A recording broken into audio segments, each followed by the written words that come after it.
ಆತ್ಮೀಯ ವಿದ್ಯಾರ್ಥಿಗಳೇ, myself Gangadhar sir.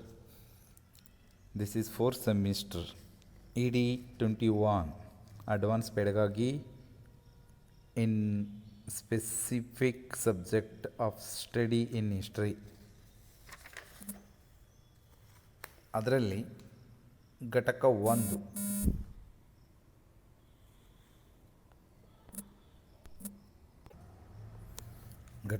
1 ರಚನಾವಾದ, ಕನ್ಸ್ಟ್ರಕ್ಟಿಸಮ್.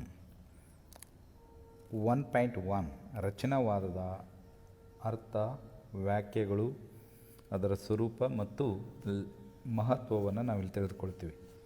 ಮೊದಲನೇದಾಗಿ ರಚನಾವಾದ ಎಂದರೇನು ನಾವು ತಿಳ್ಕೊಳ್ಬೇಕಾಗಿತ್ತಲ್ಲ. ರಚನಾವಾದ ಅಂದ್ರೆ ಅಥವಾ ರಚನಾವಾದವನ್ನು ನಾವೇನು ಮಾಡ್ತೀವಿ, ಹಲವಾರು ವಿವಿಧ ಅರ್ಥದಲ್ಲಿ ಅದನ್ನೇನು ಮಾಡ್ತೀವಿ, ಬಳಸ್ತೀವಿ ಅನ್ನೋದನ್ನು ನಾವು ಮೊದಲು ತಿಳ್ಕೊಬೇಕು. ಅದರಲ್ಲೂ ಈ ಶಿಕ್ಷಣ ರಂಗದಲ್ಲೂ ರಚನಾವಾದದ ಅವಶ್ಯಕತೆ ಎಷ್ಟಿದೆ ಅಂದ್ರೆ ಅದು ಬಹಳ ಮಹತ್ವದಿಂದ ಕೂಡಿದೆ ಅನ್ನೋದನ್ನು ನಾವು ತಿಳ್ಕೊಳ್ಬೇಕಾಗತ್ತೆ. ಜೊತೆಗೆ ಶಿಕ್ಷಣ ಕ್ಷೇತ್ರದಲ್ಲಿ ಹಲವಾರು ಸಂದರ್ಭದಲ್ಲಿ ಮತ್ತು ಸನ್ನಿವೇಶಗಳಲ್ಲಿ ಈ ರಚನಾವಾದವನ್ನು ನಾವು ಬಳಸ್ತೀವಿ. ಯಾವುದರಲ್ಲಿ ನಾವು ರಚನಾವಾದವನ್ನು ಬಳಸ್ತೀವಿ? ವಿದ್ಯಾರ್ಥಿಗಳಿಗೆ ಕಲಿಕೆಗೆ ಸಂಬಂಧಪಟ್ಟಂತೆ ಮತ್ತು ಬೋಧನೆಗೆ ಸಂಬಂಧಪಟ್ಟಂತೆ ಈ ರಚನಾವಾದವನ್ನು ಬಳಸ್ತೀವಿ. ಅಷ್ಟೇ ಅಲ್ಲ, ಪಠ್ಯಕ್ರಮದಲ್ಲೂ ರಚನಾವಾದವನ್ನು ಬಳಸ್ತೀವಿ, ಮೌಲ್ಯಮಾಪನದಲ್ಲಿಯೂ ಈ ರಚನಾವಾದವನ್ನು ನಾವು ವಿವರಿಸಲು ಹೆಚ್ಚಾಗಿ ಇದನ್ನೇನು ಮಾಡ್ತೀವಿ, ಇಲ್ಲಿ ಬಳಸ್ತೀವಿ ಅನ್ನೋದು ನೋಡ್ತೀವಿ. ರಚನಾವಾದವು ತನ್ನ ಹೆಚ್ಚಿನ ಪ್ರಾಮುಖ್ಯತೆಯನ್ನು ಯಾವ ರೀತಿ ಈ ಗಣಿತ ಮತ್ತು ವಿಜ್ಞಾನ ವಿಷಯಕ್ಕೆ ನೀಡ್ತೈತಿ, ಅದೇ ರೀತಿ ಸಹಿತ ಈ ಇತಿಹಾಸದ ಕಲಿಕೆಗೆ ಸಂಬಂಧಪಟ್ಟಂಥ ವಿಷಯ ವಸ್ತುಕ್ಕೂ ತನ್ನ ಮಹತ್ವವನ್ನು ಅಥವಾ ಪ್ರಾಮುಖ್ಯತೆಯನ್ನು ನೀಡ್ತೈತಿ ಅನ್ನೋದು ನಾವು ಗಮನದಲ್ಲಿಟ್ಕೊಳ್ಬೇಕು. ಇದು ಈ ವಿಜ್ಞಾನ ಮತ್ತು ಗಣಿತ ವಿಷಯಕ್ಕೆ ಸಂಬಂಧಪಟ್ಟಂತೆ ಈ ಕ್ಷೇತ್ರಗಳ ಮೇಲೆ ಅದರ ಪ್ರಭಾವ ಏನಾಗಿರ್ತೈತಿ, ಅಧಿಕವಾಗಿರ್ತೈತಿ ಅನ್ನೋದನ್ನು ನಾವು ತಿಳ್ಕೊಳ್ಬೇಕು. ರಚನಾವಾದವು ಅದು ಒಂದು ರೀತಿ ಮಗು ಕೇಂದ್ರಿತವಾದದ್ದು ಅಂತ ನಾವು ಹೇಳ್ತೀವಿ. ಮಗು ಕೇಂದ್ರಿತ ಅಂದ್ರೆ ಮಕ್ಕಳಿಗೆ ಪೂರಕವಾದ ವಾತಾವರಣವನ್ನು ನಿರ್ಮಿಸಿ ಅವರಿಗೆ ಸೂಕ್ತ ರೀತಿಯ ಕಲಿಕಾ ಮತ್ತು ಬೋಧನೋಪಕರಣಗಳನ್ನು ನೀಡುವುದು ಅಂತ ಹೇಳ್ತೀವಿ. ಅಷ್ಟೇ ಅಲ್ಲದೇ ಇದು ಕಾಳಜಿಪೂರ್ವಕ ಮತ್ತು ಪ್ರಶ್ನಿಸುವ ಸಂಶೋಧನೆ ಅಂತ ಯಾವುದೇ ವಿಧದಲ್ಲಿ ಮಗು ಸಂಪೂರ್ಣವಾಗಿ ತೊಡಗಿಸಿಕೊಂಡಾಗ ಅಥವಾ ತೊಡಗಿಸಿಕೊಳ್ಳುವ ಚಟುವಟಿಕೆಗೆ ಈ ರಚನಾವಾದ ಏನು ಮಾಡ್ತೈತಿ, ಹೆಚ್ಚಿನ ಒತ್ತನ್ನು ನೀಡುತ್ತಾ ಅಥವಾ ಕೊಡುತ್ತದೆ ಅನ್ನೋದನ್ನು ನಾವು ಗಮನದಲ್ಲಿಟ್ಕೊಳ್ಬೇಕು. ಜೊತೆಗೆ ಈ ಶಿಕ್ಷಣ ಕ್ಷೇತ್ರದಲ್ಲಿ ರಚನಾವಾದವು ನಾವು ಹಲವಾರು ವಿಧಗಳಲ್ಲಿ ಅವುಗಳನ್ನು ನೋಡ್ತೀವಿ. ಹಲವಾರು ರಚನಾವಾದಗಳನ್ನು ಅಥವಾ ಅವುಗಳನ್ನೇ ನಿರ್ಮಾಣ ಮಾಡಿದವರನ್ನು ನಾವು ನೋಡ್ತೀವಿ. ಫಾರ್ ಎಕ್ಸಾಂಪಲ್, ಜೀನ್ ಪಿಯಾಜೆ ಇವರು ಒಂದು ರಚನಾವಾದವನ್ನು ಮಂಡನೆ ಮಾಡ್ತಾರೆ. ಯಾವುದದು ಅನ್ನೋದನ್ನು ನೋಡೋದಾದ್ರೆ ಅದಕ್ಕೆ ನಾವೇನಂತ ಕರಿತೀವಿ, ವೈಯಕ್ತಿಕ ಮತ್ತು ಜ್ಞಾನಾತ್ಮಕ ರಚನಾವಾದ ಅಂತ ನಾವು ಕರಿತೀವಿ. ಅದೇ ರೀತಿ ಲಿಯೋ ವಯಸ್ಕಿ ಅವರು ಸಹಿತ ಒಂದು ರಚನಾವಾದವನ್ನು ಮಂಡನೆ ಮಾಡ್ತಾರೆ. ಆ ವಾದಕ್ಕೆ ನಾವೇನಂತ ಕರಿತೀವಿ, ಈ ಸಾಮಾಜಿಕ ರಚನಾವಾದ ಅಂತ ನಾವು ಕರಿತೀವಿ. ಕೋಬೇರ್ನವರಾಗಿರ್ಬೋದು, ಅವರು ಸಾಂದರ್ಭಿಕ ರಚನಾವಾದವನ್ನು ಮಂಡನೆ ಮಾಡ್ತಾರೆ. ರೋಡ್ರಿಗೇಜ್ ಎನ್ನುವರು ಏನು ಮಾಡ್ತಾರೆ, ಸಾಮಾಜಿಕ ಬದಲಾವಣೆಯ ರಚನಾವಾದವನ್ನು ಮಂಡನೆ ಮಾಡ್ತಾರೆ. ಟ್ಯಾಬಿನ್ ಆ್ಯಂಡ್ ಬ್ರ್ಯಾಂಕೋ ಎನ್ನುವರು ಏನು ಮಾಡ್ತಾರೆ, ಸಾಮಾಜಿಕ ಸಂಸ್ಕೃತಿಯ ರಚನಾವಾದವನ್ನು ಮಂಡನೆ ಮಾಡ್ತಾರೆ. ಈ ರೀತಿಯಾಗಿ ಶಿಕ್ಷಣ ಕ್ಷೇತ್ರದಲ್ಲಿ ಹಲವಾರು ಮನೋವಿಜ್ಞಾನಿಗಳಾಗಿರ್ಬೋದು, ತತ್ವಶಾಸ್ತ್ರಜ್ಞರಾಗಿರ್ಬೋದು, ಅವರು ತಮ್ಮದೇ ಆದ ಒಂದು ಈ ರಚನಾವಾದಕ್ಕೆ ಸಂಬಂಧಪಟ್ಟಂತೆ ತಮ್ಮದಾದ ಒಂದು ಕೊಡುಗೆಯನ್ನು ನೀಡಿರೋದನ್ನು ನಾವು ನೋಡ್ತೀವಿ. ಈ ರಚನಾವಾದದಲ್ಲಿ ನಮಗೆ ನೋಡುವಂಥದ್ದು ಏನು ಸಿಗುತ್ತೆ, ರಚನಾವಾದದ ಅರ್ಥ ಯಾವ ರೀತಿ ನಾವು ತಿಳ್ಕೊಳ್ಬೋದು ಅನ್ನೋದನ್ನು ನೋಡೋದಾದ್ರೆ, ಇಲ್ಲಿ ರಚನೆ ಅಂದರೆ ಏನು? ರಚನೆ ಅಂದರೆ ಒಂದು ರೀತಿ ಅದು ಒಂದು ಸಂರಚನೆಯಾಗಿರುವುದು ಅಂತ ನಾವು ಕರಿತೀವಿ. ವಿದ್ಯಾರ್ಥಿಗಳು ತಮ್ಮ ಜ್ಞಾನವನ್ನು ತಾವೇ ಸಂರಚನೆ ಮಾಡಿಕೊಳ್ಳುವುದಕ್ಕೆ ಸಂರಚನೆ ಅಥವಾ ರಚನೆ ಅಂತ ನಾವು ಕರಿತೀವಿ. ಈ ರಚನಾವಾದದಲ್ಲಿ ವಿದ್ಯಾರ್ಥಿಗಳು ತಮ್ಮ ಜ್ಞಾನವನ್ನು ತಾವೇ ಸಂರಚಿಸಿಕೊಳ್ಳುವುದಕ್ಕೆ, ಬರೀ ರಚಿಸಿಕೊಳ್ಳುವುದಕ್ಕಷ್ಟೇ ಅಲ್ಲ, ವಿದ್ಯಾರ್ಥಿಗಳು ಆ ಜ್ಞಾನವನ್ನು ವೈಜ್ಞಾನಿಕವಾಗಿ ಸಾಮಾಜಿಕವಾಗಿ ಅವರೇನು ಮಾಡಿರಬೇಕು, ಆ ಜ್ಞಾನವನ್ನು ಅವರು ಸಂರಚನೆ ಮಾಡಿಕೊಂಡಿರಬೇಕು. ಅದು ವೈಜ್ಞಾನಿಕ ಮತ್ತು ಸಾಮಾಜಿಕವಾಗಿ ಸಂರಚಿಸಲ್ಪಟ್ಟಿದ್ದರೂ ಸಹಿತ ವಿಶ್ವವು ಸಾಮಾಜಿಕವಾಗಿ ರಚಿಸಲ್ಪಟ್ಟಿದೆ ಎಂಬ ಪರಿಕಲ್ಪನೆಯನ್ನು ಸಹಿತ ಆ ಜ್ಞಾನ ಒಳಗೊಂಡಿರಬೇಕು. ಈ ರೀತಿ ಏನಾಗುತ್ತಾ, ಈ ರಚನಾವಾದದ ಅರ್ಥವನ್ನು ನಾವು ತಿಳ್ಕೊಳ್ತೀವಿ. ಈ ಕಲಿಕೆ ಸಿದ್ಧಾಂತಕ್ಕೆ ಸಂಬಂಧಪಟ್ಟಂತೆ constructivism as A learner theory ಅಂತ ನಾವು ಕರಿತೀವಿ. ಕಲಿಕಾ ಸಿದ್ಧಾಂತವಾದದ ರಚನಾವಾದ ಯಾವ ರೀತಿ? 2006ರಲ್ಲಿ ಟಂಬರ್ ಎನ್ನುವರು ಏನು ಮಾಡ್ತಾರೆ, ಈ ರಚನಾವಾದಕ್ಕೆ ಸಂಬಂಧಪಟ್ಟಂತೆ ಹಲವಾರು ವಿಶ್ಲೇಷಣೆಯನ್ನು ಅವರು ಕೊಡ್ತಾರೆ. ಹಲವಾರು ತತ್ವಗಳನ್ನು, ಹಲವಾರು ವಿಚಾರಗಳನ್ನು ಅವಲೋಕಿಸಿ ಈ ರಚನಾವಾದಕ್ಕೆ ಸಂಬಂಧಪಟ್ಟಂತೆ ತಮ್ಮದೇ ಆದ ಅಂಶಗಳನ್ನು ಅವ್ರು ಏನು ಮಾಡ್ತಾರೆ, ತಿಳಿಪಡಿಸ್ತಾರೆ.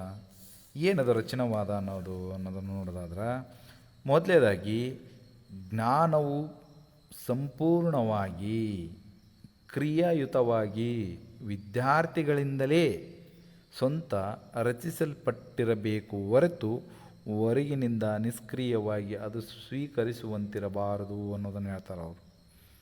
ಜ್ಞಾನ ಅನ್ನೋದೇನು? ವಿದ್ಯಾರ್ಥಿಗಳ ಸಂಪೂರ್ಣವಾಗಿ ಕ್ರಿಯಾಯುತ ಅಂದ್ರೆ ಅವ ಏನನ್ನು ಕಲಿತಾನ ವಿದ್ಯಾರ್ಥಿ, ನಿಸರ್ಗದತ್ತವಾಗಿ ಅನುಭವಗಳ ಮೂಲಕ ಅವನಿಗೆ ಆಗುವಂಥ ಜ್ಞಾನ ಏನಿರ್ತೈತಿ, ಜ್ಞಾನ ಅನುಭವಗಳೇನಾಗ್ತವ, ಅವುಗಳ ಮೂಲಕ ಅವನೇನು ತನ್ನ ಜ್ಞಾನವನ್ನು ಪಡೆದುಕೊಳ್ತಾನ, ಅದು ಏನಾಗಿರ್ತೈತಿ, ಅವನು ಸ್ವಂತ ರಚಿಸಲ್ಪಟ್ಟಿರಬೇಕು ಹೊರತು ಯಾರೋ ಹೊರಗಿನಿಂದ ಅದು ಹೇಳಿಕೊಟ್ಟಿರುವಂಥ ರೀತಿಯಲ್ಲಿ ಇರಬಾರ್ದು ಅನ್ನೋದನ್ನು ಹೇಳ್ತಾರೆ. ಎರಡನೇದಾಗಿ ಏನು ಹೇಳ್ತಾರೆ, ವಿದ್ಯಾರ್ಥಿಯು ಈಗಾಗಲೇ ಕಲಿಸಿದಂಥ ಹಲವಾರು ವಿಷಯಗಳನ್ನು, ಪರಿಕಲ್ಪನೆಗಳನ್ನು ಅದನ್ನು ನೆನಪಿನಲ್ಲಿಟ್ಟುಕೊಂಡು ಆ ವಿಷಯ ವಸ್ತುವನ್ನು ಅಥವಾ ಕಲಿತಂಥ ಹಲವಾರು ವಿಷಯ ವಸ್ತು ಅಥವಾ ಪರಿಕಲ್ಪನೆಯನ್ನು ನೆನಪಿನಲ್ಲಿಟ್ಟುಕೊಂಡು ಹೊಸ ಕಲಿಕಾ ಸನ್ನಿವೇಶದಲ್ಲಿ ಕಲಿಯಲು ಅವನು ಏನು ಮಾಡಬೇಕು, ಪ್ರಾರಂಭವಾಗಬೇಕು ಅನ್ನೋದನ್ನು ಹೇಳ್ತಾರೆ.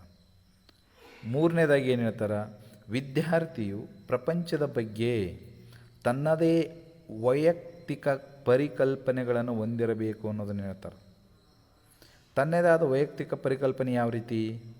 ಕಲ್ಪನೆಗಳನ್ನು, ಅವನು ತಮ್ಮ ಆಲೋಚನೆಗಳನ್ನು, ಅವು ಸಾಮಾಜಿಕವಾಗಿ ಆಗಿರ್ಬೋದು ಅಥವಾ ಸಾಂಸ್ಕೃತಿಕವಾಗಿ ಆಗಿರಬೇಕು, ಅವು ಎರಡೂ ರಂಗ ಅವುಗಳನ್ನು ಒಪ್ಪಿಕೊಂಡು ಅವು ಮುಂದೆ ಸಮಾಜದಲ್ಲಿ ಹಂಚಿಕೊಳ್ಳುವ ರೀತಿಯಲ್ಲಿ ಅವನು ತನ್ನ ಪರಿಕಲ್ಪನೆಗಳನ್ನು ಆ ವಿದ್ಯಾರ್ಥಿಯು ತನ್ನದ ಭಾಷೆಯ ಒಂದು ಭಾಗವಾದ ರೂಪಕವಾಗಿ ಅವುಗಳನ್ನು ನಾವು ಏನು ಮಾಡಿರಬೇಕು, ಜ್ಞಾನ ಸಂಪಾದನೆ ಮಾಡಿಕೊಂಡಿರಬೇಕು ಅಥವಾ ಆ ರೀತಿ ಸಂರಚನೆ ಮಾಡಿಕೊಂಡಿರಬೇಕು ಅನ್ನೋದನ್ನು ನಾವು ಗಮನದಲ್ಲಿಟ್ಕೊಳ್ಬೇಕು ಅನ್ನೋದನ್ನು ಇಲ್ಲಿ ಹೇಳ್ತಾರೆ. ನಾಲ್ಕನೇದಾಗಿ, ಇಂತಹ ಒಪ್ಪಿಕೊಂಡ ವೈಜ್ಞಾನಿಕ ಚಿಂತನೆಗಳು ಅವೇನಾಗಿರ್ತವ, ಸದೃಢವಾಗಿರ್ತವ ಅನ್ನೋದನ್ನು ನೋಡ್ತೀವಿ. ಅವುಗಳನ್ನು ಬದಲಿಸಲು ಏನಾಗೋದು ಸಾಧ್ಯವಿಲ್ಲ ಅನ್ನೋದನ್ನು ನೋಡ್ತೀವಿ. ನಾವು ನೋಡ್ತೀವಿ ವೇದಗಳ ಕಾಲದಲ್ಲಿ ಅಭ್ಯಾಸ ಮಾಡಬೇಕಾದ್ರೆ ಅಲ್ಲಿ ಗುರುಕುಲದಲ್ಲಿ ಗುರುಗಳ ಆಜ್ಞೆಯನ್ನು ಆ ಶಿಷ್ಯಂದರು ಏನು ಮಾಡ್ತಿದ್ರು, ಅವರ ತಮ್ಮ ಸಲಹೆ ಸೂಚನೆಗಳನ್ನಾಗಿ ಅವರು ಪಾಲನೆ ಮಾಡ್ತಿದ್ರು. ಮುಂದೆ ಅವರು ಸಮಾಜದಲ್ಲಿ ಬಂದಾಗ ಅಲ್ಲಿ ಏನು ಗುರುಕುಲದಲ್ಲಿ ಕಲಿತಂಥ ನಯ ವಿನಯ ಆಗಿರ್ಬೋದು, ಗುರು ಹಿರಿಯರಿಗೆ ಗೌರವವನ್ನು ಸೂಚಿಸುವುದು, ಅವರಿಗೆ ವಿನಯಪೂರ್ವಕವಾಗಿ ಮಾತನಾಡುವುದಾಗಿರ್ಬೋದು, ಇವೆಲ್ಲವೂ ವೈಜ್ಞಾನಿಕ ರೀತಿಯಲ್ಲಿ ಸಾಮಾಜಿಕವಾಗಿ ಮತ್ತು ಸಾಂಸ್ಕೃತಿಕವಾಗಿ ಅದು ಸಮಾಜ ಸ್ವೀಕರಿಸುವ ರೀತಿಯಲ್ಲಿ ಅವರು ಜ್ಞಾನವನ್ನು ಸಂಪಾದನೆ ಅಥವಾ ಸಂರಚನೆ ಮಾಡಿಕೊಂಡಿರಬೇಕು ಅನ್ನೋದನ್ನು ಹೇಳ್ತಾರೆ. ಜೊತೆಗೆ ಜ್ಞಾನ ಯಾವ ರೀತಿ ಇರಬೇಕು, ಜ್ಞಾನವು ಮೆದುಳಿನ ಪರಿಕಲ್ಪನೆಯ ರೂಪದಲ್ಲಿ ಸಂರಚಿತವಾಗಿರಬೇಕು. ಅವನು ಪಡೆದಂಥ ಜ್ಞಾನ ಏನೈತಿ, ಆ ಜ್ಞಾನ ತನ್ನ ಮೆದುಳಿನ ಆ ರೂಪ ಏನು ಕಾಣ್ತೀವಿ ಅಥವಾ ಅವನ ವಿಚಾರ, ಅವನ ವ್ಯಕ್ತಿತ್ವ, ಅವನು ಏನು ಕಾಣ್ತೀವಿ ಅದು ಆ ರೀತಿಯ ತೋರುವ ರೀತಿಯಲ್ಲಿರಬೇಕು ಅನ್ನೋದನ್ನ ಹೇಳ್ತಾನೆ. ನೆಕ್ಸ್ಟ್ ಪಾಯಿಂಟನ್ನು ನೋಡೋದಾದ್ರೆ, ಬೋಧನೆಯು ವಿದ್ಯಾರ್ಥಿಗಳ ಈ ಕಲ್ಪನೆ ಚಿಂತನೆಗಳನ್ನು ಗಂಭೀರವಾಗಿ ಅವರು ಏನು ಮಾಡಬೇಕು, ಪರಿಗಣಿಸಬೇಕು ಅನ್ನೋದನ್ನು ಹೇಳ್ತಾರೆ. ಜ್ಞಾನವು ಒಂದು ವೈಯಕ್ತಿಕ ಸಂಗತಿಯಾಗಿದ್ದರೂ ಸಹಿತ ಅದು ವಿದ್ಯಾರ್ಥಿ ಜೀವನದಲ್ಲಿ ಜ್ಞಾನವನ್ನು ಭೌತಿಕ ಜಗತ್ತಿನೊಂದಿಗೆ ಒಡನಾಟದೊಂದಿಗೆ, ಸಾಮಾಜಿಕ ಹಿನ್ನೆಲೆಗಳ ಸಹಕಾರದೊಂದಿಗೆ, ಸಾಂಸ್ಕೃತಿಕ ಹಾಗೂ ಭಾಷಾ ಪರಿಸರದೊಂದಿಗೆ ಅದೇನಾಗಿರಬೇಕು, ಸಂರಚನೆಯಾಗಿರಬೇಕು ಅನ್ನೋದನ್ನು ಹೇಳ್ತಾರೆ. ಯಾವ ರೀತಿ ಜ್ಞಾನ ಅನ್ನೋದು ನಮ್ಮ ವೈಯಕ್ತಿಕ ಸಂಗತಿ, ಒಪ್ಕೊಳ್ಳೋಣ, ಬೇಡ ಅಂತ ಏನಿಲ್ಲ. ಆದ್ರೆ ಆ ವಿದ್ಯಾರ್ಥಿಗಳು ತಮ್ಮ ಜ್ಞಾನವನ್ನು ಯಾವ ರೀತಿ ಒಳಗೊಂಡಿರಬೇಕು ಅನ್ನೋದನ್ನು ಹೇಳ್ತಾರಂದ್ರೆ, ಆ ಜ್ಞಾನ ಈಗಿನ ಭೌತಿಕ ಜಗತ್ತು, ಈ ನಮ್ಮ ಸಮಾಜ ಅದನ್ನೇನಿರಬೇಕು, ನಮ್ಮ ಸಮಾಜದ ಜೊತೆಗೆ ನಮ್ಮ ಜ್ಞಾನ ಒಂದು ರೀತಿಯ ಒಡನಾಟ ಅದು ಒಳಗೊಂಡಿರಬೇಕು ಅನ್ನೋದು ಹೇಳ್ತೀನಿ. ಆ ಜ್ಞಾನ ಯಾವ ರೀತಿ ಇರಬೇಕಂದ್ರೆ, ಸಾಮಾಜಿಕ ಹಿನ್ನೆಲೆಯನ್ನು ಒಳಗೊಂಡಂತೆ ಸಹಕಾರ ಮನೋಭಾವ ನಮಗೆ ದೊರಕ್ತಿರಬೇಕು. ಜೊತೆಗೆ ಸಾಂಸ್ಕೃತಿಕವಾಗಿ ಭಾಷೆಯ ಪರಿಸರದೊಂದಿಗೆ ಅದೇನಾಗಿರಬೇಕು, ಒಂದು ರೀತಿ ಸಂರಚನೆಗೊಂಡಿರಬೇಕು ಅನ್ನೋದನ್ನು ಹೇಳ್ತಾರೆ. ಈ ರೀತಿಯಾಗಿ ಈ ಕಲಿಕಾ ಸಿದ್ಧಾಂತವಾಗಿ ರಚನಾವಾದವನ್ನು ಟೆಂಬರ್ ಎನ್ನುವರು 2006ರಲ್ಲಿ ರಚನಾವಾದವನ್ನು ಕುರಿತು ತಮ್ಮದೇ ಆದ ತತ್ವಗಳನ್ನು ವಿಚಾರಗಳನ್ನು ಅವಲೋಕಿಸಿ ಅವರು ಕೆಲವು ಅಂಶಗಳನ್ನು ತಿಳಿಸಿದರು ಅನ್ನೋದನ್ನು ನಾವು ತಿಳ್ಕೊಳ್ಬೇಕಾಗತ್ತೆ. ಹಾಗಾದರೆ ಇದರ ಗುಣಲಕ್ಷಣಗಳೇನು, ರಚನಾವಾದದ ಗುಣಲಕ್ಷಣಗಳೇನು, ಅಥವಾ ಸಂರಚಿತ ಕಲಿಕಾ ಪರಿಸರದ ಲಕ್ಷಣಗಳೇನು? ಈ ರಚನಾವಾದದ ಗುಣಲಕ್ಷಣಗಳನ್ನು ನಾವು ನೋಡೋದಾದ್ರೆ, ಜೋನ್ಸನ್ ಎನ್ನುವರು ಏನು ಮಾಡ್ತಾರೆ, 1994ರಲ್ಲಿ ಸಂರಚಿತ ಕಲಿಕಾ ಪರಿಸರ ಅಥವಾ ಸಂರಚಿತ ಕಲಿಕಾ ಪರಿಸರಗಳು ಎಂಬುದನ್ನು 8 ಗುಣಲಕ್ಷಣಗಳಾಗಿ ಅವರು ಏನು ಮಾಡ್ತಾರೆ, ನೀಡ್ತಾರೆ ಅನ್ನೋದನ್ನು ನೋಡ್ತೀವಿ. ಯಾವ್ಯಾವು ನೋಡೋದಾದ್ರೆ, ಸಂರಚಿತ ಕಲಿಕಾ ಪರಿಸರ ವಾಸ್ತವಿಕತೆಯ ವಿವಿಧ ನಿರೂಪಣೆ ನೀಡುವಂತಿರಬೇಕು ಅನ್ನೋದನ್ನು ಹೇಳ್ತಾರೆ ಅವರು. ನಾವು ಹೇಳಿದ್ವಿ ಆಲ್ರೆಡಿ, ರಚನಾವಾದ ಅಂದರೆ ಏನು, ಅದು ಮಗು ಕೇಂದ್ರಿತ. ಏನದು? ಮಗು ಕೇಂದ್ರಿತ, ಪ್ರಶ್ನಿಸುವ ಅಥವಾ ಕಾಳಜಿಪೂರ್ವಕ ಅಂತ ನಾವು ಹೇಳ್ತೀವಿ. ಅಂಥವನ್ನು ಅಥವಾ ಅಂಥ ಸಂರಚನಾವಾದದಲ್ಲಿ ಕಲಿಕಾ ಪರಿಸರ ಏನಾಗಿರಬೇಕು, ವಾಸ್ತವಿಕತೆಯಿಂದ ಅದು ವಿವಿಧ ನಿರೂಪಣೆಯಲ್ಲಿ ನೀಡುವಂತಿರಬೇಕು ಅನ್ನೋದನ್ನು ಹೇಳ್ತೀವಿ ನಾವು. ಜೊತೆಗೆ ಎರಡನೇದಾಗಿ ಏನು ಹೇಳ್ತಾರೆ ಅವರು, ಈ ವಿವಿಧ ನಿರೂಪಣೆಗಳು ಸಮಸ್ಯೆಗಳಿಗೆ ಅತಿಯಾದ ಪರಿಹಾರವನ್ನು ಒಳಗೊಂಡಿರಬಾರದು.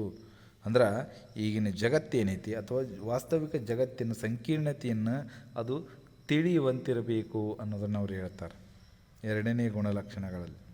ಮೂರನೇದಾಗಿ, ಈ ಸಂರಚಿತ ಕಲಿಕಾ ಪರಿಸರವು ಜ್ಞಾನದ ಸಂರಚನೆಗೆ ಸಂಬಂಧಿಸಿದಂತೆ ಅದೇನು ಮಾಡಬೇಕು, ಹೆಚ್ಚಿನ ಒತ್ತನ್ನು ನೀಡಬೇಕು.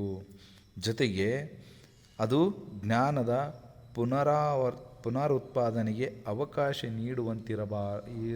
ಇರಬಾರದು ಅನ್ನೋದನ್ನು ಹೇಳ್ತಾರೆ ಅವರು.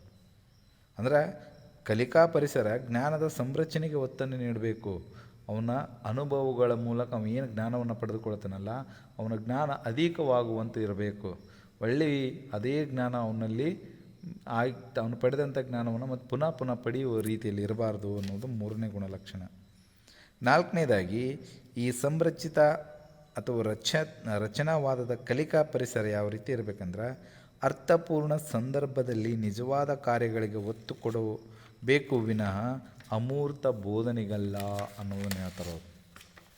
ಯಾವ ರೀತಿ ಈ ಸಂರಚಿತ ಕಲಿಕಾ ಪರಿಸರ ಅರ್ಥಪೂರ್ಣ ಸಂದರ್ಭದಲ್ಲಿ ನಿಜವಾದ ಕಾರ್ಯಗಳಿಗೆ ಅವ್ರು ಏನು ಮಾಡಬೇಕು, ಒತ್ತನ್ನು ನೀಡಬೇಕು ವಿನಃ ಅಮೂರ್ತ ಬೋಧನೆಗೆ ಕಾಲಹರಣ ಮಾಡೋದು ಸರಿ ಅಲ್ಲ ಎನ್ನುವುದು ಈ ನಾಲ್ಕನೇ ಗುಣಲಕ್ಷಣವಾಗಿದೆ ಅನ್ನೋದನ್ನು ತಿಳ್ಕೊತೀವಿ.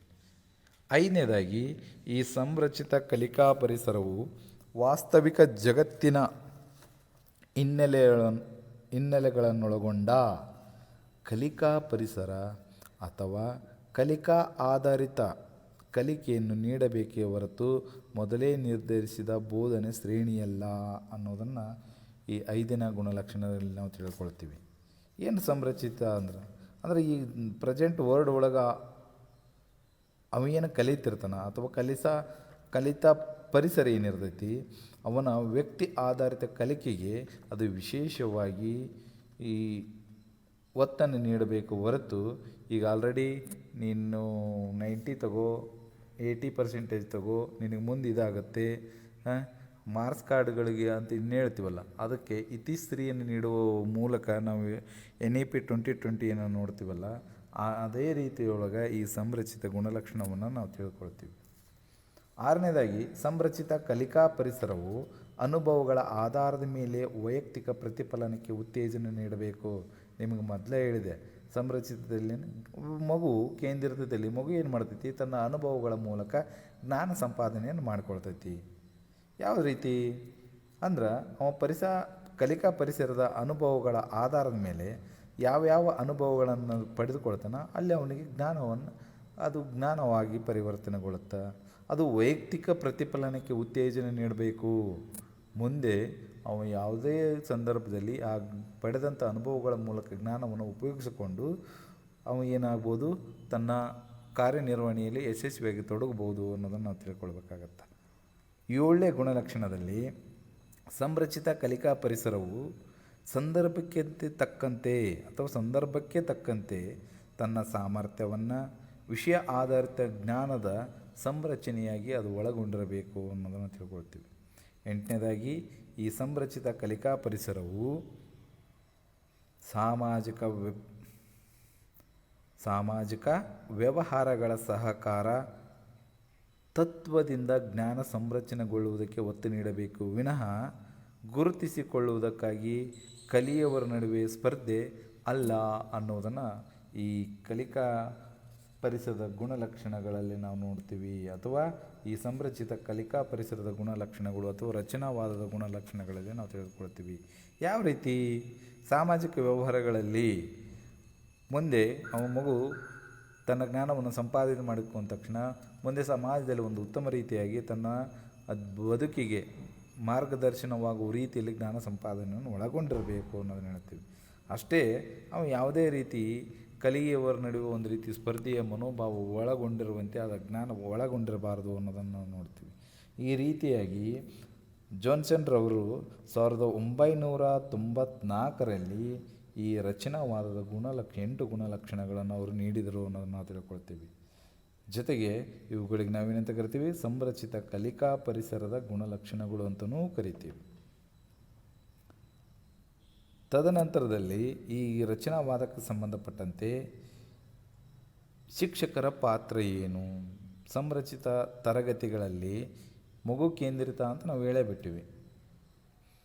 ಅಲ್ಲಿ ಈ ಶಿಕ್ಷಕರ ಪಾತ್ರ ಏನು, ಅನುಕೂಲಿಸುವವರ ಪಾತ್ರ ಏನು, facilitator what will do in the child centre ಅಂತ ನಾವು ಕರಿತೀವಿ. Rule of the teacher in constructivism in classroom, what are the role in facilitator doing in child centre. ಸಂರಚಿತ ಈ ಕಲಿಕಾ ಪರಿಸರದಲ್ಲಿ ಶಿಕ್ಷಕರು ಕೇವಲ ಏನಾಗಿರ್ತಾನವ, ಫೆಸಿಲಿಟೇಟರ್ ಆಗಿರ್ತಾನೆ, ಅನುಕೂಲಿಸುವವನಾಗಿರ್ತಾನೆ ಅಷ್ಟೇ. ಒಬ್ಬ ಮಾರ್ಗದರ್ಶಕನ ಆಗಿ ಮಾತ್ರ ಕಾರ್ಯನಿರ್ವಹಣೆಯನ್ನು ಮಾಡ್ತಿರ್ತಾನವ. ಇಲ್ಲಿ ವಿದ್ಯಾರ್ಥಿಗಳು ಏನು ಮಾಡ್ತಾರೆ, ಸಹಕಾರ ಕಲಿಕೆಯ ಮೂಲಕ ತಮ್ಮ ಕಲಿಕೆಯನ್ನು ಅವ್ರು ಏನು ಮಾಡ್ತಾರೆ, ಮುಂದುವರಿಸ್ತಾರೆ ಅನ್ನೋದನ್ನು ನಾವು ತಿಳ್ಕೊಳ್ಬೇಕು. ಪರಸ್ಪರ ಒಬ್ಬರಿಗೊಬ್ಬರು ಪ್ರಶ್ನೆ ಕೇಳುತ್ತಾ ಉತ್ತರ ಹೇಳುತ್ತಾ ಜೊತೆಗೂಡಿ ಅವ್ರು ಏನು ಮಾಡ್ತಾರೆ, ಕಾರ್ಯವನ್ನು ನಿರ್ವಹಿಸುವುದನ್ನು ನಾವು ಇಲ್ಲಿ ಮಗು ಕೇಂದ್ರಿತದಲ್ಲಿ ನೋಡ್ಬೋದು. ಅಷ್ಟೇ ಅಲ್ಲದೇ ಇಲ್ಲಿನ ವಿದ್ಯಾರ್ಥಿಗಳು ಜಿಗ್ಸಾ ತಂತ್ರದ ಮೂಲಕ, ಜಿಗ್ಸಾ ಅಂದರೆ ಏನು, ಒಬ್ಬ ಪರಿಣಿತ ವಿದ್ಯಾರ್ಥಿಯು ಉಳಿದ ಗುಂಪಿನ ವಿದ್ಯಾರ್ಥಿಗಳಿಗೆ ಬೋಧಿಸುವುದು ಮತ್ತು ಸಂರಚಿತ ಚರ್ಚೆಯ ಮೂಲಕ ನಿಗದಿತ ವಿಷಯದ ಬಗ್ಗೆ ವಿದ್ಯಾರ್ಥಿಗಳ ಜೊತೆಗೂಡಿ ಸಂಶೋಧನೆ ಕೈಗೊಳ್ಳುವುದಕ್ಕೆ ನಾವೇನಂತ ಕರಿತೀವಿ, ಈ ಜಿಗ್ಸಾ ತಂತ್ರಗಳು ಮೂಲಕ ಕಲಿಯುವಿಕೆ ಅಂತ ನಾವು ಕರಿತೀವಿ. ಈ ರೀತಿ ಪರಿಸರದಲ್ಲಿ ವಿದ್ಯಾರ್ಥಿಗಳು ಕಲಿಯುವುದರಿಂದ ಅವರಲ್ಲಿ ಏನಾಗುತ್ತೆ, ಈ ಕ್ರಿಯಾಶೀಲತೆ ಆಗಿರ್ಬೋದು, ಸಾಮಾಜಿಕ ಪ್ರಕ್ರಿಯೆ ಉಂಟಾಗುತ್ತೆ ಅನ್ನೋದನ್ನು ನಾವು ಗಮನದಲ್ಲಿಟ್ಟುಕೊಳ್ಬೇಕು. ಅಷ್ಟೇ ಅಲ್ಲದೇ ಕಲಿಕೆಯು ಕಾರ್ಯ ಆಗಿರ್ಬೋದು, ಶಿಕ್ಷಕ ಮತ್ತು ವಿದ್ಯಾರ್ಥಿಗಳ ನಡುವಿನ ಸಂವಹನ ಕ್ರಿಯೆಯಾಗಿರ್ತೈತಿ ಅನ್ನೋದನ್ನು ನಾವು ತಿಳ್ಕೊಳ್ತೀವಿ. ಇಲ್ಲಿ ವಿದ್ಯಾರ್ಥಿಗಳ ನಡುವೆ ಪರಸ್ಪರ ಸಹಕಾರ ಅಲ್ಲಿ ಏನಾಗಿರ್ತೈತಿ ಇರುವುದನ್ನು ನಾವು ಕಾಣುತ್ತೀವಿ. ಇಂತಹ ಸಂರಚಿತ ಕಲಿಕಾ ಪರಿಸರದಲ್ಲಿ ಶಿಕ್ಷಕರ ಪಾತ್ರ ಯಾವ ರೀತಿ ಇರಬೇಕು ಅನ್ನೋದನ್ನು ನೋಡೋದಾದ್ರೆ, ಈ ರಚನಾವಾದಿಗಳಾದ ಸೈಗಲ್ ಆಗಿರ್ಬೋದು, ಎಲ್ಡ್ಕೈಂಡ್ ಆಗಿರ್ಬೋದು, ಕಾನ್ ಆಗಿರ್ಬೋದು, ಆರ್ಲಿಯನ್ರವರಾಗಿರ್ಬೋದು, ಈ ಶಿಕ್ಷಕರ ಪಾತ್ರವನ್ನು ಕುರಿತು ಅವರು ಏನು ಮಾಡಿದ್ರೆ ಸ್ಪಷ್ಟವಾಗಿ ತಿಳಿಸಿರುವುದನ್ನು ನಾವು ನೋಡ್ತೀವಿ. ಯಾವ ರೀತಿಯಾಗಿ ತಿಳಿಸಿದ್ದಾರೆ, ಅವರ ಅಂಶಗಳು ಏನು ಅನ್ನೋದನ್ನು ನಾವು ನೋಡುತ್ತಾ ಹೋದ್ರೆ, ಮೊದಲನೇದಾಗಿ ಈ ರಚನಾವಾದಿ ಶಿಕ್ಷಕನು ವಿದ್ಯಾರ್ಥಿಗಳ ಸ್ವತಂತ್ರ ಮನೋಭಾವ, ಅವರ ಆರಂಭಿಕ ಕಲ್ಪನೆಗಳನ್ನು ಒಪ್ಪಿಕೊಳ್ಳಬೇಕು ಮತ್ತು ಉತ್ತೇಜನ ನೀಡಬೇಕು ಅನ್ನೋದನ್ನು ಹೇಳ್ತಾರೆ. ಅಂದ್ರೆ ರಚನಾವಾದಿಗಳು ಏನಿರ್ತಾರಲ್ಲ, ಅವರು ಶಿಕ್ಷಕನು ವಿದ್ಯಾರ್ಥಿಗಳ ಸ್ವತಂತ್ರ ಮನೋಭಾವ, ಅವರನ್ನು ಸ್ವತಂತ್ರವಾದ ಬಿಟ್ಟು ಆ ಮನೋಭಾವವನ್ನು ಅವರಲ್ಲಿ ಬೆಳೆಸಬೇಕು. ಜೊತೆಗೆ ಆರಂಭಿಕ ಪರಿಕಲ್ಪನೆಗಳನ್ನು ಅವರು ಒಪ್ಪಿಕೊಳ್ಳಬೇಕು. ಅವರು ಮೊದಲು ಯಾವ ವಿಚಾರಗಳನ್ನು ಅಥವಾ ತಮ್ಮ ಜ್ಞಾನವನ್ನು ಹೇಳ್ತಾರೆ ಅದನ್ನು ಈ ಶಿಕ್ಷಕನು ಅದನ್ನು ಒಪ್ಪಿಕೊಳ್ಬೇಕು ಮತ್ತು ಅವರು ಹೇಳಿದಂಥ ಪರಿಕಲ್ಪನೆಗಳಿಗೆ ಇವ ಉತ್ತೇಜನ ನೀಡಬೇಕು ಅನ್ನೋದನ್ನು ಅವ್ರೇನು ಹೇಳ್ತಾರೆ, ಇಲ್ಲಿ ಶಿಕ್ಷಕನ ಪಾತ್ರದ ಕುರಿತು ಹೇಳ್ತಾರೆ. ಅಂದ್ರೆ ವಿದ್ಯಾರ್ಥಿಗಳ ಆರಂಭಿಕ ಕಲ್ಪನೆಯಾಗಿರ್ಬೋದು, ಅವರ ವಿಷಯ ನಡುವೆ ಸಂಬಂಧ ಏನಿರ್ತೈತಿ ಇರುವುದಾಗಿರ್ಬೋದು, ವಿದ್ಯಾರ್ಥಿ ಪರಸ್ಪರ ಪ್ರಶ್ನೆಯನ್ನು ಕೇಳ್ತಾರಲ್ಲಿ, ಜೊತೆಗೆ ಉತ್ತರವನ್ನು ತಾವೇ ಕಂಡುಕೊಳ್ತಾರೆ. ಆ ಉತ್ತರಗಳನ್ನು ವಿಶ್ಲೇಷಣೆ ಮಾಡುತ್ತಾ ತಮ್ಮ ಕಲಿಕಾ ಜವಾಬ್ದಾರಿಯನ್ನು ತಾವೇ ತೆಗೆದುಕೊಳ್ತಾರೆ. ಅವರು ಈ ರೀತಿ ಚಟುವಟಿಕೆಯನ್ನು ಅವರು ಮಾಡಿಕೊಳ್ಳುವುದರ ಮೂಲಕ ತಮ್ಮ ಸಮಸ್ಯೆಗಳನ್ನು ಪರಿಹರಿಸಿಕೊಳ್ಳುತ್ತಾರೆ. ಅಲ್ಲದೆ ಈ ಮುಖ್ಯ ಸಮಸ್ಯೆಯನ್ನು ಅವ್ರು ಏನು ಮಾಡ್ತಾರೆ, ತಾವೇ ಗುರುತಿಸ್ತಾರೆ. ಇಲ್ಲಿ ಶಿಕ್ಷಕ ಆದವ ಏನು ಮಾಡಬೇಕಾಗತ್ತಂದ್ರೆ, ಅವರಿಗೆ ಕೇವಲ ಮಾರ್ಗದರ್ಶಕನಾಗಿ ಅವ ಕಾರ್ಯನಿರ್ವಹಣೆ ಮಾಡಬೇಕಾಗಿರ್ತೈತಿ. ಅನುಕೂಲಕರನಾಗಿ ಅಥವಾ ಫೆಸಿಲಿಟೇಟರ್ ಆಗಿ ತನ್ನ ಕಾರ್ಯನಿರ್ವಹಣೆ ಮಾಡಬೇಕಾಗಿರ್ತೈತಿ ಅನ್ನೋದನ್ನು ನಾವು ನೋಡ್ತೀವಿ. ಇಲ್ಲಿ ಶಿಕ್ಷಕರು ವಿದ್ಯಾರ್ಥಿಗಳ ಪರಿಕಲ್ಪನೆಯೊಂದಿಗೆ ಆಡಲು, ಘಟನೆಗಳನ್ನು ಸಂಶೋಧಿಸಲು, ಹೊಸ ಮಾಹಿತಿಯನ್ನು ಸೂಕ್ತವಾಗಿ ಎದುರಿಸಲು ಅವ್ರಿಗೇನು ಮಾಡಬೇಕಾಗತ್ತೆ, ತಿಳಿಸಿ ಹೇಳಬೇಕಾಗತ್ತೆ. ಜೊತೆಗೆ ಅಗತ್ಯ ಸಲಹೆ ಸೂಚನೆಗಳಿಗೆ ಅವರಿಗೆ ನೀಡಬೇಕು ಅನ್ನೋದನ್ನು ಈ ಶಿಕ್ಷಕನ ಕರ್ತವ್ಯಗಳಲ್ಲಿ ಅಥವಾ ಪಾತ್ರದಲ್ಲಿ ಮೊದಲೇದು ಅನ್ನೋದನ್ನು ನೋಡ್ತೀವಿ. ಅದೇ ರೀತಿ ಎರಡನೇದಾಗಿ ಯಾವುದು, ರಚನಾವಾದಿಗಳು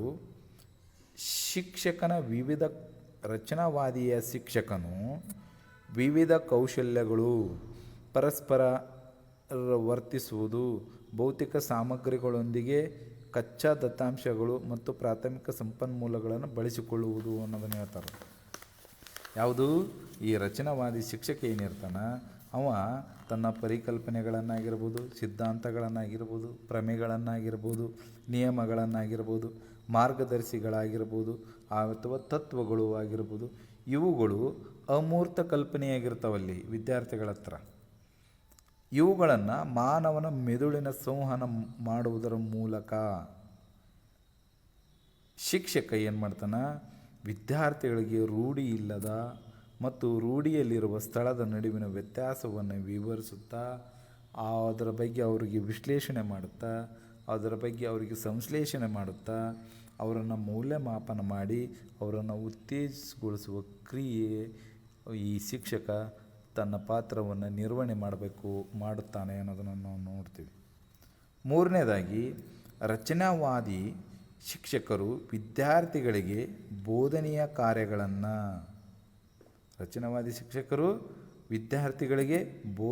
ಕಾರ್ಯಗಳನ್ನು ಪಾಠಗಳನ್ನು ಯೋಜಿಸುವಾಗ ಜ್ಞಾನಾತ್ಮಕ ವಲಯಕ್ಕೆ ಸಂಬಂಧಿಸಿದ ಶಬ್ದಗಳಾದ ಯಾವುದು, ವರ್ಗೀಕರಣ ಅಂತ ಕರಿತೀವಿ ನಾವು, ಕ್ಲಾಸಿಫಿಕೇಷನ್ ಆಗಿರ್ಬೋದು, ವಿಶ್ಲೇಷಣೆ ಅನಲೈಸಿಸ್ ಆಗಿರ್ಬೋದು, ಊಹಿಸುವುದು ಪ್ರಿಡಿಕ್ಟ್ ಆಗಿರ್ಬೋದು, ಸೃಷ್ಟಿಸುವುದು ಕ್ರಿಯೇಟಿವಿಟಿ ಆಗಿರ್ಬೋದು, ಕ್ರಿಯೇಟ್ ಅಂತ ಕರಿತೀವಿ. ಇವುಗಳನ್ನು ಸರಿಯಾಗಿ ಅವನೇನು ಮಾಡಬೇಕಾಗತ್ತಾ, ಬಳಸಿಕೊಳ್ಳಬೇಕಾಗತ್ತಾ ಅಂತ ಹೇಳ್ತೀವಿ. ಯಾವ ರೀತಿ, ನಾವು ದಿನನಿತ್ಯ ಬಳಸುವ ಮತ್ತು ದಿನನಿತ್ಯ ಕೇಳುವ ಶಬ್ದಗಳನ್ನು ನಮ್ಮ ಆಲೋಚನಾ ಪ್ರಕ್ರಿಯೆ ಮೇಲೆ ಅವೇನಾಗಿರ್ತಾವೆ, ಪ್ರಭಾವ ಬೀರ್ತಿರ್ತಾವೆ.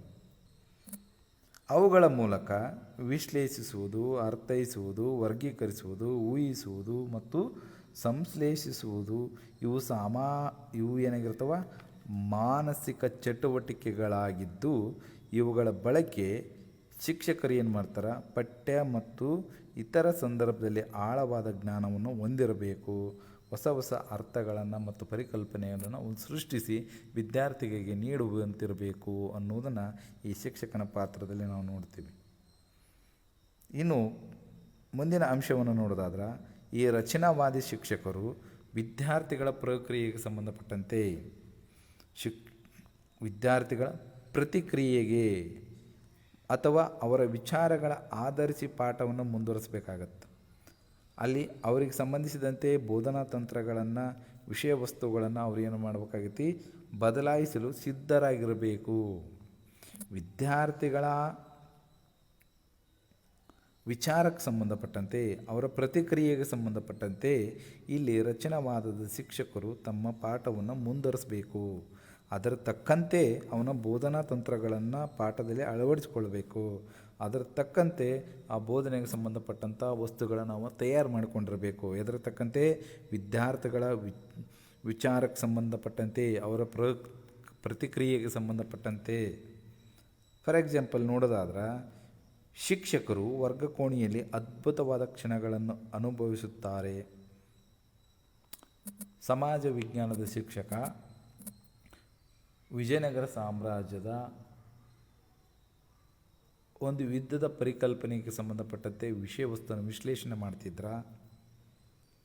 ಆ ಶಿಕ್ಷಕ ತನ್ನ ವರ್ಗ ಕೋಣೆಯಲ್ಲಿ ವಿದ್ಯಾರ್ಥಿಗಳಿಗೆ, ಅಂದರೆ ತಾನೇ ಆ ಯುದ್ಧದಲ್ಲಿ ಭಾಗವಹಿಸಿದ್ದೀನಿ ಎನ್ನುವ ರೀತಿ, ಆ ಕ್ಷಣವನ್ನು ಅನುಭವಿಸ್ತಿದ್ದೇನೆ ಎನ್ನುವ ರೀತಿಯಲ್ಲಿ ವಿದ್ಯಾರ್ಥಿಗಳಿಗೆ, ಆ ಶಿಕ್ಷಕ ವಿದ್ಯಾರ್ಥಿಗಳಿಗೆ ಉತ್ಸಾಹದಿಂದ, ಆಸಕ್ತಿಯಿಂದ, ಪೂರ್ವಜ್ಞಾನದಿಂದ, ಅಭಿಪ್ರೇರಣೆಯ ಮೂಲಕ ವಿದ್ಯಾರ್ಥಿಗಳಿಗೆ ಶಿಕ್ಷಕನು ತನ್ನ ಪಾಠವನ್ನು ಮಾಡಬೇಕಾಗಿರ್ತೈತಿ. ಆ ಪಾಠದ ಬಗ್ಗೆ ಆ ಶಿಕ್ಷಕಿಗೆ ಒಂದು ರೀತಿಯ ಅಭಿಮಾನದ ಮನೋಭಾವ ಅವ ಒಳಗೊಂಡಿರಬೇಕು ಅನ್ನೋದನ್ನು ಹೇಳ್ತೈತಿ. ಇಲ್ಲಿ ವಿದ್ಯಾರ್ಥಿಗಳಿಗೆ ಕಣ್ಣಿನ ಪ್ರಕಾಶ ಮತ್ತು ಕಾರ್ಯವೈಖರಿ ಮತ್ತು ಚರ್ಚೆಯ ಬಗ್ಗೆ ಅವನ ಉತ್ಸಾಹ ಬಹುಕಾಲದವರೆಗೆ ಅದು ಕಾರ್ಯನಿರ್ವಹಿಸುವ ಶಕ್ತಿಯಾಗಿರಬೇಕು ಅನ್ನೋದನ್ನು ಇಲ್ಲಿ ಏನು ಮಾಡ್ತೀವಿ, ಈ ಶಿಕ್ಷಕರ ಪಾತ್ರದಲ್ಲಿ ಅವುಗಳನ್ನು ನೋಡ್ತೀವಿ ಅನ್ನೋದನ್ನು ತಿಳ್ಕೊಳ್ತೀವಿ. ಈ ರೀತಿಯಾಗಿ ಈ ಸಂರಚನೆ ಅಥವಾ ರಚನಾವಾದದಲ್ಲಿ ಶಿಕ್ಷಕರ ಪಾತ್ರವನ್ನು ನಾವೇನು ಮಾಡ್ತೀವಿ, ತಿಳಿದುಕೊಳ್ತೀವಿ. ವಿದ್ಯಾರ್ಥಿಗಳು ಇಂಥ ವಿಷಯದಲ್ಲಿ ಏನು ಮಾಡ್ತಾರೆ, ಅವರು ಅಧಿಕವಾದ ಆಸಕ್ತಿಯನ್ನು ತೋರಿಸ್ತಾರೆ. ಆ ಆಸಕ್ತಿಯನ್ನು ತೋರಿಸಿದಾಗ ಶಿಕ್ಷಕರು ತಮ್ಮ ಬೋಧನಾ ಮತ್ತು ತಂತ್ರ ಅಂಶಗಳನ್ನು ಅವ್ರು ಏನು ಮಾಡಬೇಕಾಗತೈತಿ, ಬದಲಾಯಿಸಿಕೊಳ್ಳಲು ಸಿದ್ಧರಾಗಿರಬೇಕು. ಸಿದ್ಧವಾಗಿದ್ದರೆ ಮಾತ್ರ ಅಲ್ಲೇನಾಗಿರ್ತದೆ, ನಾವು ಮಗು ಕೇಂದ್ರಿತವಾಗಿರ್ತೈತಿ. ಮಗುವಿನ ವಿಚಾರಗಳಿಗೆ, ಅವನ ಪ್ರತಿಕ್ರಿಯೆಗಳಿಗೆ ತಕ್ಕಂತೆ ಅವನು ಏನು ಮಾಡಬೇಕಾಗತ್ತೆ, ಅಲ್ಲಿ ಪಾಠವನ್ನು ಮುಂದುವರಿಸ್ಬೇಕಾಗತ್ತಾ ಅನ್ನೋದನ್ನು ನೋಡ್ತೀವಿ. ಈ ರೀತಿಯಾಗಿ ನಾವೇನು ಮಾಡ್ತೀವಿ, ಈ ಘಟಕ 1ರಲ್ಲಿ ಬರುವಂಥ 1.1 ರಚನಾವಾದ, ಅದರ ಅರ್ಥ, ವಾಕ್ಯ ಮತ್ತು ಅದರ ಗುಣಲಕ್ಷಣಗಳು, ಅದರ ಶಿಕ್ಷಕನ ಪಾತ್ರಗಳನ್ನು ಕುರಿತು ನಾವು ತಿಳಿದುಕೊಂಡಿವಿ ಅನ್ನೋದನ್ನು ನೋಡ್ತೀವಿ. ನಂತರದ ಅವಧಿಯಲ್ಲಿ ಈ 1.2ಗೆ ಸಂಬಂಧಪಟ್ಟಂತೆ 5E ಮಾದರಿಯ ಪಾಠಗಳು ಅಥವಾ ವಿಧಗಳು ಯಾವುವನ್ನು ನಾವು ತಿಳಿದುಕೊಳ್ಳೋಣ. ಧನ್ಯವಾದಗಳು.